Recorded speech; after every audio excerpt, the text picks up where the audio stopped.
Hey, this is John Lee Dumas, the founder and host of Entrepreneurs on Fire. And if you're wanting to learn how to embrace change and navigate through disruption as a leader, then listen to the Leadership is Changing podcast with my good friend, Denis Gianoutsos. He's prepared to ignite.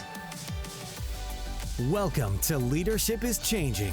Each week, we and our guests provide information and insights through exploring leading change. This is taking your leadership to another level by finding the balance between executive excellence and personal well-being through stories that inspire real change. It's time to adapt in our fast-moving world when leadership is changing with your host, Denis Gianoutsos. Kristi, a big welcome to you. Dennis, thank you so much for having me. This is such an important topic, and I agree with everything you said. It's changing, and change is constant, and the description you gave about running email to email, meeting to meeting sounds really familiar. So I think this is really important, and I'm so excited to be here. Great, thank you. And yeah, you're right. People are going from email to email, marketing, meeting to meeting, and I don't know about you, but some of these people I'm working with, some of these coaches, it's quite interesting to see what happens. They get to some meetings and they're checking their phones, not to see what email they've got, but what meeting is this? Because they have no idea. And then they're tending to do that a lot. So, Kristi, I've given the introduction to our listeners in relation to you a little bit. Tell us a little bit more about your background. Yeah, you bet. So like you mentioned, I've been at eBay. Funny enough, I think I need to update my profile. I've now actually been there almost 20 years, if you can believe that.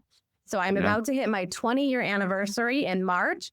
And so really, I've been there 20 years, but I've been under multiple CEOs, I've been through extreme growth, some turnarounds. I've really been at one company, but it feels like I've been at 5 or 6. And prior to that, I did my undergrad at the University of Wyoming and grew up in Wyoming. So so that's a little bit about me.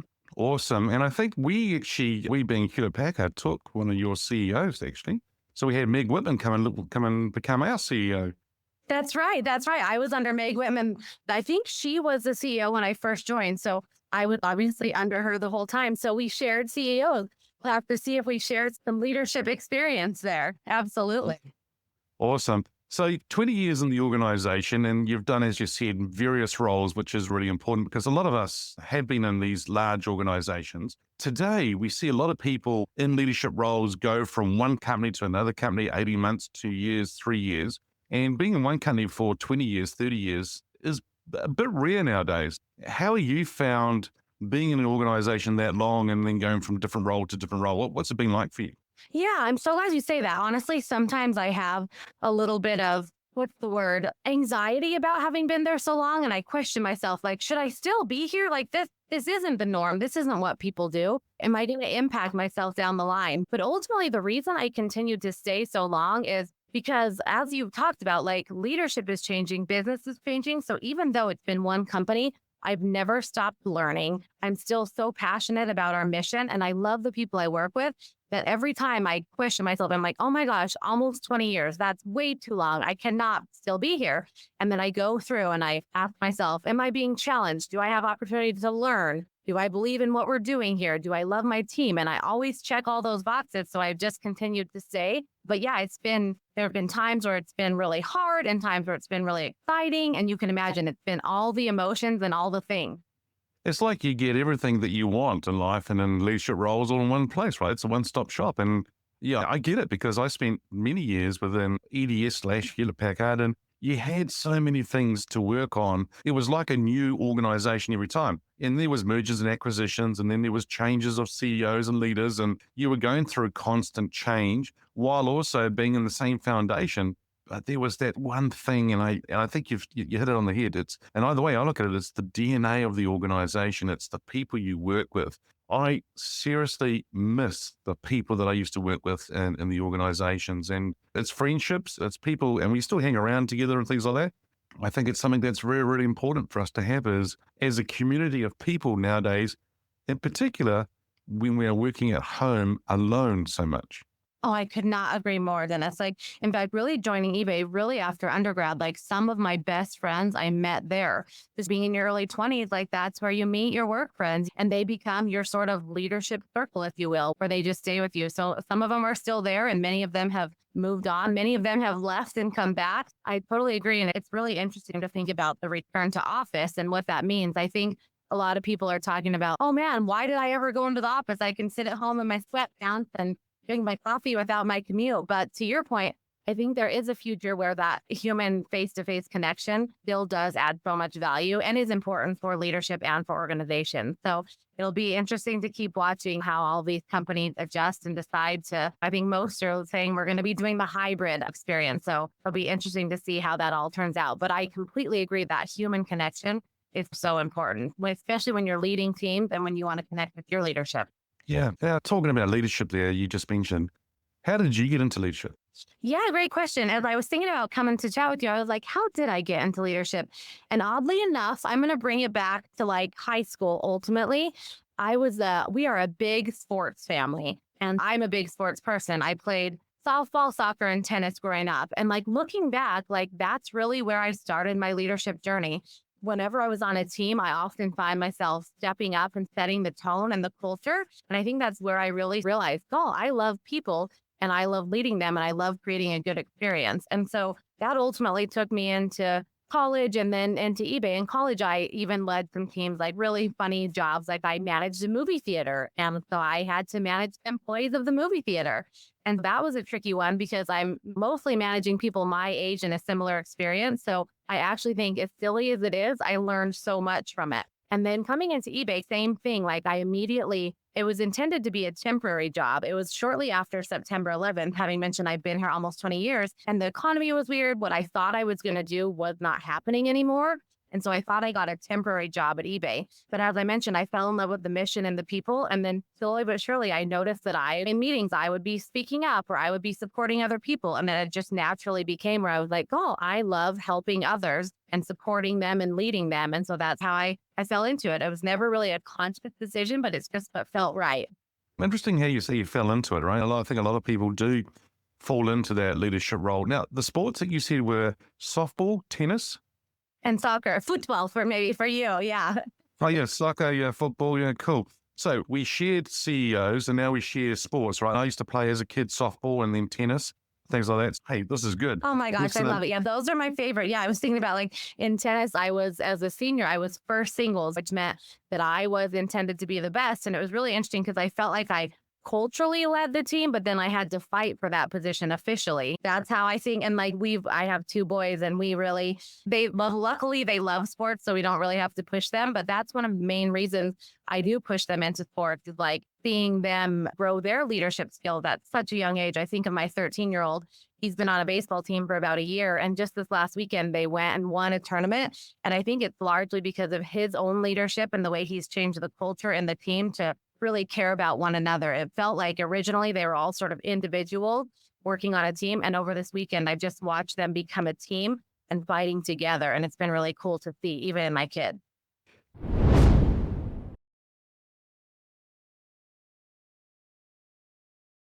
So I was raised in the Bay Area of California back not in 1950, before things got crazy, and find myself now as a CEO of a company in the cancer business. And our goal is to eliminate cancer. So I've gone from the beginning to the end through pharmaceutical companies and also through consumer products. And my claim to fame is I'm a financial guy, but really a strategic thinker.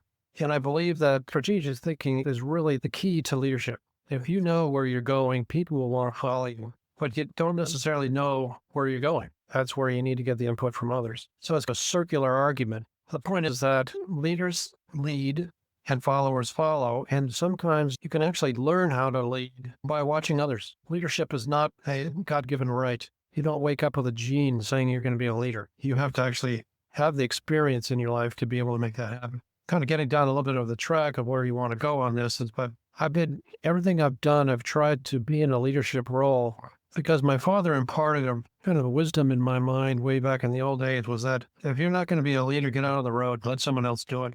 Either you lead or you get the heck out of the way, and you use some other terms. But it becomes a passion that when you have an opportunity to see the success of having others follow with you, not for you, but with you, it generates additional momentum for the future. And it becomes you learn from what you've done and what went right and what went wrong. And along the way, you figure out what you didn't do right, and you want to make sure you didn't do that again. That's for sure. Yeah, absolutely. Some beautiful things that you've shared there. Strategic thinking is the key to leadership, and that's really important. And Mel, do you see, before I go there, actually, let me just ask a question, because you actually said you were in the Bay Area. So Bill and Dave, Packard and Hewlett, so the HP, that's where I was born, in the Bay Area there. Did you ever get to meet those two gentlemen? The senior class president of my high school was Bill Hewitt's son. So that was cool. So my next door, 2 doors down, worked for Hewlett Packard, and he went to the Colorado Springs plant and actually opened it back in the 50s. So there's a lot of similarities there, because Palo Alto is a hotbed of new tech from the beginning. So my neighbors were from all sorts of really Lockheed and so forth. It was quite a hotbed. Yeah, amazing. Yeah, I've been in that area, I don't know, I was used to go 3, 4, 5 times a year over several years in that area to go to Palo Alto and that. And of course, we used to take some of the executives who flew in from around the world in different events that we were doing. We would take them to the garage and to the house there and see the garage and so forth. And either from a distance, every now and then we were able to get into the garage. That was very rare. And yeah, that whole place, as you said, it was just where a lot of the IT companies and organizations are today and have been, and taken off from their strategic side of things. The strategic thinking. Do you feel like today that a lot of leaders are working in that strategic place, or are they very tactical in what they're doing on a daily basis? I think there's a lot more technical aspect to it because we're in that era. But I think that if you surround yourself with people who have a vision that they're looking, say, 30 degrees over the horizon, you can only see so far, but you want to imagine what's out there, and you can actually predict the future, or you can see the evolution of where things are going. Generally, if you can then put that into writing or into a verbal or into it, somehow the people can follow you. You'll generate a following. There's leaders all over the world of people who have led countries into, like in Germany, had a leader there, but it was the wrong kind of leader. But nevertheless, there are people who really want to follow those who believe in the future. Or clearly have a strategic mind, and that is that if you can have the most capable people around you, I call this, there's no cloned rangers. If you want to, I want to surround myself with the best and brightest people who have skills outside of my own, and that way I can learn from them and help determine the future by using their technology and their aspects of what they're envisioning. But it can't just be one leader saying, follow me. You've got to have a team, and you've got to have people who believe in the overall vision and then be able to make it happen. Yeah, great. And going back to what you said there around the strategy side of things, a lot of organizations that I go into, and I ask the senior leadership team, what is the strategy of the organization? Can you tell me? And sometimes it's like there's crickets. They're not sure on what to articulate it to me. How come organizations are like that? Why are some of them, there's not just some, there's quite a lot of them, not able to actually articulate the strategy to somebody asking them? I think that sometimes the near-term profitability gets into the way of long-term thinking. And some people come into the company and they want to make a strike and make a bunch of money on stock options and move on and sell the company. And that's not really strategic. That's a tactical way to get paid in the short run. And you see a lot of those churning kind of companies. The legacy companies that you see out there now are splitting into 2 and splitting into 4, like General Electric and others have been around for a long time. But they're now thinking about, does it make sense for us to be the same structure as before, the same thinking as before? Should we be better off in smaller buckets? I think that kind of thinking is perhaps a little novel, but nevertheless, it's not totally novel. It's been done oftentimes, but sometimes the leaders need to be able to say, the status quo is not good enough. We're going to have to do this differently. And how does that look? And let's do a profit and loss on this. What kind of cash flow are we going to get? What kind of market share are we going to get? What kind of message on the planet will we have? How much impact will we have? So it becomes a much bigger conversation at the board, I'm sure, and the executive chairs about where the company's going, how it's going to get there. When I was with SmithKline way back in 1982, when Allergan was sold, that used to be part of the business that was spun off.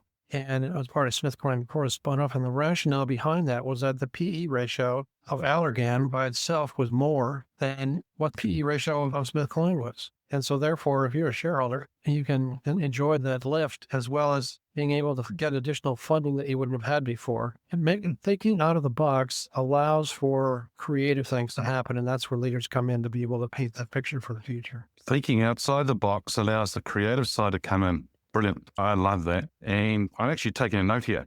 Thinking outside the box, creative things happen. That's good. Mel, thanks for sharing so far around your experience and what you're seeing and so forth with leaders. My question to you is, how did you get into leadership? I guess I had mentioned before that my father had an influence on me. And one of the things that he had said when I was traveling with him one day, we looked into a Vespa motor scooter business in Amsterdam. And I thought, wow, that's really cool. I want to get a Vespa. And I was, 14 or 15 years old. And he says, you know what? You can have that Vespa. If you earn the money, you can have whatever you want. You want a Vespa, you want something else, you earn the money, you pay for the gas and oil and the helmet and the insurance and all those other things. If you earn the money, you can get it. And so that became a thinking process for me about how I was going to earn money. So it became a way of thinking of being able to do multiple things. I was selling Pepsi at Stanford football games. I was a waiter in a hotel. I had a paper route. I had all sorts of things that were generating income, and I was able to do what I wanted to do because my dad gave me the authority to do it. So in business, if you plant a seed in the head of your people about we can do basically anything we want to as long as it makes sense and it has a life to it that we can communicate, then we'll do it. So there's risk and reward in life. And if you're able to have that relationship with your people, they're not going to give you cockamamie ideas. They're going to give you ideas that are going to be the right ones. And so I learned that kind of at the knee. And then being involved with the community and volunteerism and being involved with sports, a lot of that comes because I was the guy who was a big mouth, put my hand in the air and say, I'll do it. Like, let's go. Let's get a team together and go do it. And so those kind of things turn out, the adage I say, if you're going to be a bear, be a grizzly. So while you're at it, be the best and do it right. If you're going to be a bear, be the grizzly. And if you're going to do it, be the best at it. Nice. That's right. I think that's probably hitting the nail on the head just there, because the thing is that some people, as you said before earlier on, if you don't want to lead, then get out of the way and let someone else get on with it. But then if you are going to be the leader or be the bear, be the grizzly and be the best that you can be at that. I think it's spot on. It's where people need to be world-class in what they're doing. They need to be, and even if it's at a community level, do what you do, but do it really well. And I think that's tremendous. Thank you for listening to this episode of Leadership is Changing with your host, Denis Gianoutsos. Each week, we and our guests provide information and insights through exploring leading change, inspiring executives and leaders to adapt and lead a bigger game in a fast-moving world.